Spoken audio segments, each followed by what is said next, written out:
Hi, this is Joel with RVS. We're taking our Honda with no engine oil for a little nice Saturday drive. It was a nice warm day. It was about 83 degrees today. Sun was shining. We got 443 miles on the Honda right now, and it's quite beautiful out.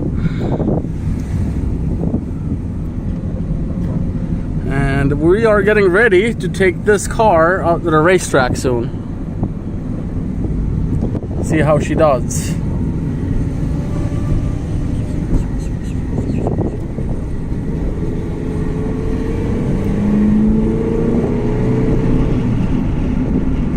She runs good. Quite peppy, actually.